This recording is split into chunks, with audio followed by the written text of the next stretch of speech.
ನಮಸ್ಕಾರ ಸ್ನೇಹಿತರೆ. ಆಪರೇಷನ್ ಸಿಂಧೂರದ ನಂತರ ಕದನ ವಿರಾಮ ಏರ್ಪಟ್ಟಿರುವುದು ನಿಮ್ಗೆ ಗೊತ್ತಿರುವಂತಹ ವಿಷಯ. ಈ ಕದನ ವಿರಾಮ ಏರ್ಪಟ್ಟ ನಂತರ ರಾಹುಲ್ ಗಾಂಧಿ ಅವರು ನರೇಂದ್ರ ಮೋದಿ ಅವರನ್ನ ಹಿಗ್ಗಾಮುಗ್ಗ ಟೀಕಿಸಿದ್ದಾರೆ.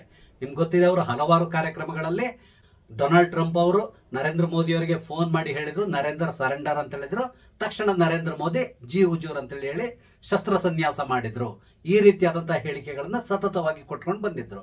ಆದ್ರೆ ಈಗ ರಾಹುಲ್ ಗಾಂಧಿ ಅವರಿಗೆ ಅತ್ಯಂತ ಮುಜುಗರ ಆಗುವಂತಹ ಒಂದು ಹೇಳಿಕೆ ಕಾಂಗ್ರೆಸ್ ಪಾಳಯದಿಂದಾನೇ ಬಂದಿದೆ.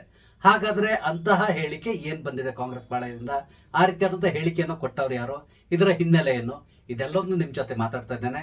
ಸ್ನೇಹಿತರೆ, ನಿಮ್ಮೆಲ್ಲರೂ ಕಾಫಿ ಐತ ಡಿಜಿಟಲ್ ಚಾನಲ್ಗೆ ಸ್ವಾಗತಿಸ್ತಾ ಇದ್ದೇನೆ. ಸ್ನೇಹಿತರೆ, ಆಪರೇಷನ್ ಸಿಂಧೂರದ ಸಂದರ್ಭದಲ್ಲಿ ಏನೆಲ್ಲ ನಡೆದಿದೆ ಅನ್ನೋದು ನಿಮ್ಗೆ ತುಂಬಾ ಚೆನ್ನಾಗಿ ಗೊತ್ತಿದೆ. ಅಂದ್ರೆ ಪಾಕಿಸ್ತಾನ ಇಲ್ಲಿ ಭಾರತದೊಂದಿಗೆ ಶಾಂತಿ ಪ್ರಸ್ತಾವನೆಯನ್ನು ಇಟ್ಕೊಂಡು ಮಾತುಕತೆ ಬಂತು. ಕೊನೆಗೆ ಭಾರತ ಅದಕ್ಕೆ ಒಪ್ಪಿಗೆಯನ್ನು ಕೊಟ್ಟು ಕದನ ವಿರಾಮ ಏರ್ಪಟ್ಟು, ಇದು ಗೊತ್ತಿರುವಂತಹ ವಿಷಯ.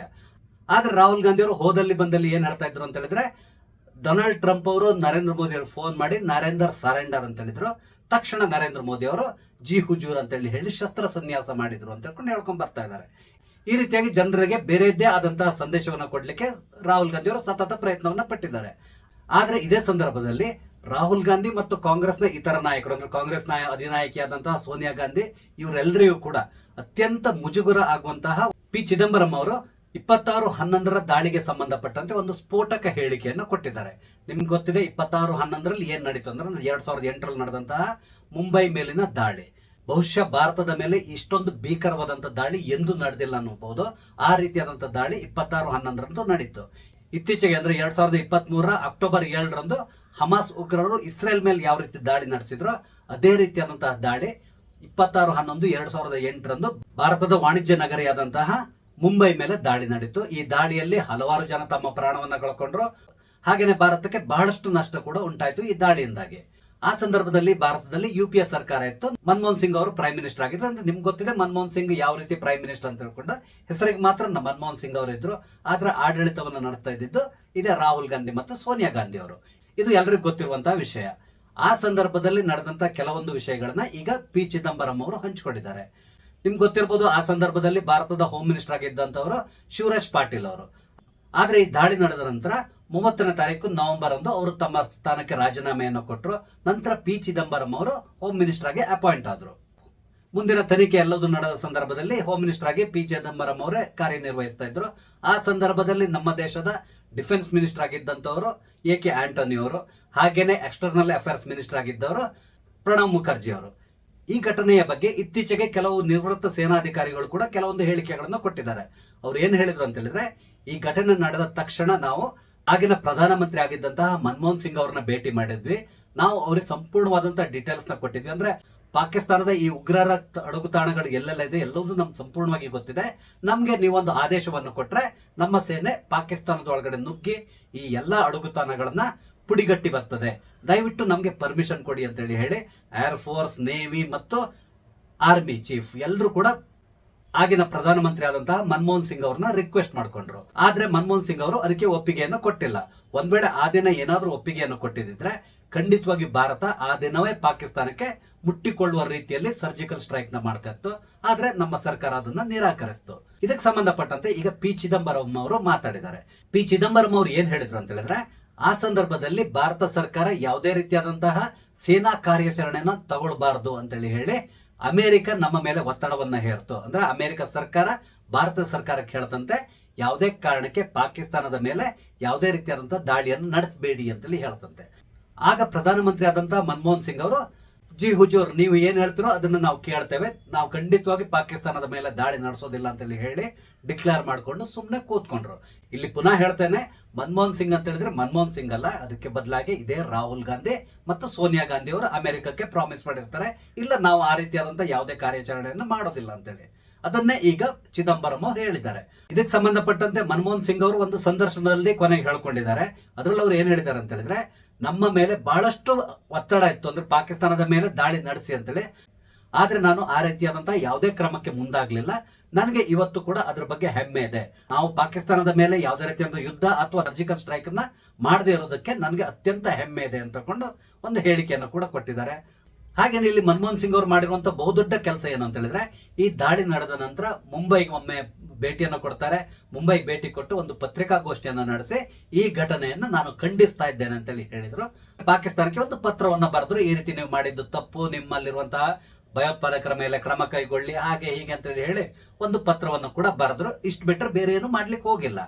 ಇದೇ ಸಂದರ್ಭದಲ್ಲಿ ಕಾಂಗ್ರೆಸ್ನ ಹಿರಿಯ ನಾಯಕರಾದಂತಹ ದಿಗ್ವಿಜಯ್ ಸಿಂಗ್ ಅವರು ಈ ದಾಳಿಯ ಹಿಂದಿರುವುದು RSS, ಈ RSS ನವರ ಈ ದಾಳಿಯನ್ನು ನಡೆಸಿರುವುದು ಅಂತೇಳಿ ಹೇಳಿ ಪ್ರೂವ್ ಮಾಡ್ಲಿಕ್ಕೆ ಕೂಡ ಬಹಳಷ್ಟು ಪ್ರಯತ್ನವನ್ನು ಪಟ್ಟರು. ಇದಕ್ಕೆ ಸಂಬಂಧಪಟ್ಟಂತೆ ಒಂದು ಪುಸ್ತಕವನ್ನು ಕೂಡ ಅವರು ಪ್ರಕಟಿಸಿದ್ದಾರೆ. ಅಂದ್ರೆ ಇಲ್ಲಿ ಸ್ಯಾಫ್ರಾನ್ ಭಯೋತ್ಪಾದನೆ ಅನ್ನುವ ಒಂದು ಪದವನ್ನು ಹುಟ್ಟಾಕಿದ್ದೆ ಇದೇ ದಿಗ್ವಿಜಯ್ ಸಿಂಗ್ ಅವರು. ಆ ಸಂದರ್ಭದಲ್ಲಿ ಇದರಲ್ಲಿ ಪಾಕಿಸ್ತಾನದ ಯಾವುದೇ ಪಾತ್ರ ಇಲ್ಲ, ಅದಕ್ಕೆ ಬದಲಾಗಿ ಇದನ್ನ ಮಾಡಿಸಿರೋದೇ RSS ಅಂತ ಹೇಳ್ಕೊಂಡು ಪ್ರೂವ್ ಮಾಡ್ಲಿಕ್ಕೆ ಬಹಳಷ್ಟು ಪ್ರಯತ್ನವನ್ನ ದಿಗ್ವಿಜಯ್ ಸಿಂಗ್ ಮತ್ತು ಇತರ ಕೆಲವೊಂದು ಕಾಂಗ್ರೆಸ್ ನಾಯಕರು ಪ್ರಯತ್ನವನ್ನ ಪಟ್ಟಿದ್ರು. ಆದ್ರೆ ಇವರು ದುರಾದೃಷ್ಟಕ್ಕೆ ಅಜ್ಮಲ್ ಕಸಬ್ ಜೀವಂತವಾಗಿ ಸಿಕ್ಕಾಕೊಂಡ. ಹಾಗಾಗಿ ಸಂಪೂರ್ಣವಾದಂತಹ ಡೀಟೇಲ್ಸ್ ಹೊರ ಬಂತು. ಈಗ ಇನ್ನೊಂದು ವಿಷಯ ಏನಂತ ಹೇಳಿದ್ರೆ, ಮೊನ್ನೆ ದುಬೈನಲ್ಲಿ ನಡೆದಂತಹ ಏಷ್ಯಾ ಕಪ್, ಈ ಸಂದರ್ಭದಲ್ಲಿ ಭಾರತ ಮತ್ತು ಪಾಕಿಸ್ತಾನದ ನಡುವೆ ಮ್ಯಾಚ್ಗಳು ಕೂಡ ನಡೀತು. ಸತತ 3 ಭಾನುವಾರ ಭಾರತ ಮತ್ತು ಪಾಕಿಸ್ತಾನ ಮುಖಾಮುಖಿ ಆಯಿತು. 3ರಲ್ಲಿ ಕೂಡ ಭಾರತ ಜಯವನ್ನ ಗಳಿಸಿತು. ಇದೇ ಸಂದರ್ಭದಲ್ಲಿ ಕಾಂಗ್ರೆಸ್ನ ಹಲವಾರು ನಾಯಕರು ಭಾರತ ಮತ್ತು ಪಾಕಿಸ್ತಾನದ ನಡುವೆ ನಡೀತಾ ಇರುವಂತಹ ಮ್ಯಾಚ್ಗಳ ಬಗ್ಗೆ ಬಹಳಷ್ಟು ಟೀಕೆಯನ್ನ ಮಾಡಿದ್ರು. ಇವರು ಇಲ್ಲಿ ಆಪರೇಷನ್ ಸಿಂಧೂರ್ ಅಂತ ಹೇಳಿ ಹೇಳ್ತಾರೆ, ಆದ್ರೆ ಅಲ್ಲಿ ಹೋಗಿ ಪಾಕಿಸ್ತಾನದ ಜೊತೆಗೆ ಆಟ ಆಡ್ತಾರೆ. ಈ ರೀತಿಯಾದಂತಹ ಹೇಳಿಕೆಗಳನ್ನ ಸತತವಾಗಿ ಕೊಟ್ಕೊಂಡು ಬರ್ತಾನೆ ಇದ್ರು. ನಿನ್ನೆ BK ಹರಿಪ್ರಸಾದ್ ಅವರ ಒಂದು ಹೇಳಿಕೆಯನ್ನು ಕೂಡ ನೋಡಿದೆ. ಇವರು ದೇಶಭಕ್ತರು ಅಂತ ಹೇಳ್ತಾರೆ, ಆದ್ರೆ ಪಾಕಿಸ್ತಾನದ ಜೊತೆಗೆ ಯಾಕೆ ಕ್ರಿಕೆಟ್ ಆಡ್ತಾ ಇದ್ದಾರೆ, ಈ ರೀತಿಯಾದಂತಹ ಪ್ರಶ್ನೆಯನ್ನು ಕೂಡ ಮಾಡಿದ್ದಾರೆ. ಇಲ್ಲಿ ಭಾರತ ಪಾಕಿಸ್ತಾನದ ವಿರುದ್ಧ ಕ್ರಿಕೆಟ್ ಆಡಿ ಅವ್ರನ್ನ ಸೋಲಿಸೋ ಮುಖಾಂತರ ಇನ್ನೊಂದು ರೀತಿಯಾದಂತಹ ಆಪರೇಷನ್ ಸಿಂಧೂರವನ್ನ ನಡೆಸಿದೆ ಅಂತ ಹೇಳ್ಬೋದು. ನರೇಂದ್ರ ಮೋದಿ ಅವರು ಕೂಡ ಈ ಮ್ಯಾಚ್ ನಲ್ಲಿ ಭಾರತ ವಿನ್ ಆದ ತಕ್ಷಣ ಒಂದು ಟ್ವೀಟ್ ಅನ್ನ ಮಾಡಿದ್ರು. ಆ ಟ್ವೀಟ್ ನಲ್ಲಿ ನರೇಂದ್ರ ಮೋದಿ ಅವರು ಏನ್ ಹೇಳಿದ್ರು ಅಂತ ಹೇಳಿದ್ರೆ, operation Sindoor on the game field, outcome is the same, India wins, congrats to our cricketers ಅಂತ ತಗೊಂಡು ಟ್ವೀಟ್ ಅನ್ನ ಕೂಡ ಮಾಡಿದ್ರು. ಅಂದ್ರೆ ಆಪರೇಷನ್ ಸಿಂಧೂರ ಏನಿದೆ ಇದು ಕ್ರಿಕೆಟ್ ಗ್ರೌಂಡ್ ನಲ್ಲಿ ಕೂಡ ಕಂಟಿನ್ಯೂ ಆಗಿ ಭಾರತ ಪಾಕಿಸ್ತಾನವನ್ನ ಸೋಲಿಸ್ತು ಅಂತೇಳಿ ಹೇಳಿ ಟ್ವೀಟ್ ಅನ್ನ ಮಾಡಿ ಕ್ರಿಕೆಟ್ ಟೀಮ್ ಅನ್ನ ಅಭಿನಂದಿಸಿದ್ದಾರೆ. ಈಗ ಏನಾಗಿದೆ ಅಂದ್ರೆ, ಈ ರೀತಿಯಾಗಿ ಭಾರತದೊಂದಿಗೆ ಯಾಕೆ ಇವರು ಕ್ರಿಕೆಟ್ ಆಡಿದ್ರು ಹಾಗೆ ಹೀಗೆ ಅಂತ ಹೇಳ್ಕೊಂಡು ಟೀಕೆಯನ್ನ ಮಾಡ್ತಾ ಇದಾರಲ್ಲ, ಇವರಿಗೆ ಈಗ ಮುಜುಗರ ಆಗುವ ರೀತಿಯಲ್ಲಿ ಈ ಹಿಂದೆ ಈ 26/11 ದಾಳಿ ನಡೆದ ಕೆಲವೇ ದಿನಗಳಲ್ಲಿ ಭಾರತ ಮತ್ತು ಪಾಕಿಸ್ತಾನದ ನಡುವೆ ಕ್ರಿಕೆಟ್ ಮ್ಯಾಚ್ ನಡೀತು, ಅಂದ್ರೆ ಭಾರತದಲ್ಲೇ. ಆ ಸಂದರ್ಭದಲ್ಲಿ ಆಗಿನ ಪ್ರಧಾನಮಂತ್ರಿ ಆಗಿದ್ದಂತಹ ಮನಮೋಹನ್ ಸಿಂಗ್ ಅವರು ಖುದ್ದಾಗಿ ಗ್ರೌಂಡ್ಗೆ ತೆರಳಿ ಈ ಪಾಕಿಸ್ತಾನಿ ಆಟಗಾರರ ಕೈ ಕುಲುಕ್ತಾ ಇರುವಂತಹ ಫೋಟೋ ಎಲ್ಲ ಕಡೆಗೂ ವೈರಲ್ ಆಗ್ತಾ ಇದೆ. ಅಂದ್ರೆ ಆ ಸಂದರ್ಭದಲ್ಲಿ ನಿಮ್ಗೆ ಏನು ಅನಿಸ್ಲಿಲ್ಲ. ಈಗ ನಾವು ಆಪರೇಷನ್ ಸಿಂಧೂರ್ನಲ್ಲಿ ಪಾಕಿಸ್ತಾನವನ್ನ ಬಗ್ಗು ಬಡಿದು ನಂತರ ನಾವು ಕ್ರಿಕೆಟ್ ಆಡ್ಲಿಕ್ಕೆ ಹೋಗಿದ್ದೇವೆ, ಅಲ್ಲಿ ಕೂಡ ನಾವು ಪಾಕಿಸ್ತಾನವನ್ನು ಸೋಲಿಸಿದ್ದೇವೆ. ಆದ್ರೆ ಮುಂಬೈ ದಾಳಿ ಸಂದರ್ಭದಲ್ಲಿ ಷಂಡತನವನ್ನು ತೋರಿರುವಂತಹ ನೀವು ಈಗ ಈ ರೀತಿ ಯಾಕೆ ಮಾತಾಡ್ತಾ ಇದ್ದೀರಾ ಅಂತೇಳಿ ಪ್ರಶ್ನೆಯನ್ನ ಮಾಡ್ತಾ ಇದ್ದಾರೆ. ಈಗ ಇಲ್ಲಿ ಏನಾಗಿದೆ ಅಂತ ಹೇಳಿದ್ರೆ, P. ಚಿದಂಬರಂ ಅವರು ಈ ರೀತಿ ಮಾತಾಡಿರೋದ್ರಿಂದ ಕಾಂಗ್ರೆಸ್ ಪಕ್ಷಕ್ಕೆ ಬಹಳಷ್ಟು ಮುಜುಗರ ಉಂಟಾಗ್ತಾ ಇದೆ. ಇದಲ್ಲದೇನೆ P. ಚಿದಂಬರಂ ಅವರು ಈ 26/11 ದಾಳಿಯ ನಂತರ ನಡೆದಂತ ತನಿಖೆ ಬಗ್ಗೆ ಕೂಡ ಅಪಸ್ವರವನ್ನ ಎತ್ತಿದ್ರು. ಅಂದ್ರೆ ಸರಿಯಾದ ರೀತಿಯಲ್ಲಿ ತನಿಖೆ ನಡೆದಿಲ್ಲ ಅಂತ ಹೇಳ್ಕೊಂಡು ಕೂಡ ಹೇಳಿಕೆಯನ್ನ ಕೊಟ್ಟಿದ್ದಾರೆ.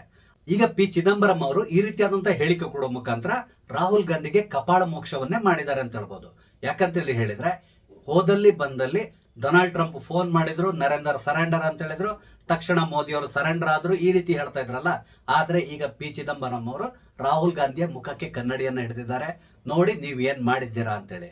ಅಂದ್ರೆ ಈ ಹಿಂದೆ ಅಮೆರಿಕ ನಿಮ್ಮ ಮೇಲೆ ಪ್ರೆಷರ್ ಆಗ್ತು ಅಂತ ತಕೊಂಡು ನೀವು ಯಾವುದೇ ರೀತಿಯಾದಂತಹ ಸೇನಾ ಕಾರ್ಯಾಚರಣೆಯನ್ನ ಮಾಡದೇನೆ ಪಾಕಿಸ್ತಾನವನ್ನ ನೀವು ಮತ್ತೂ ಕೂಡ ಉತ್ತೇಜಿಸಿದ್ದೀರಾ.